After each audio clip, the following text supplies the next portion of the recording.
Shalom, family. Welcome back to our Bible study. It's that time of the night when you share the word of Elohim with you. And tonight's scripture is John 16, verse 33. And it reads as follows: I have told you these things so that in me you may have peace.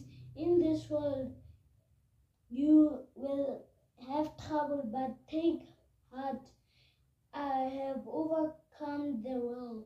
Yes, John 16, verse 33. Ke le boleletse taba tseo hore le be le kgotso ho nna. Le tla ba le mahlomola lefatsheng. Le mpe le bete dipelo. Ke hlotse lefatshe.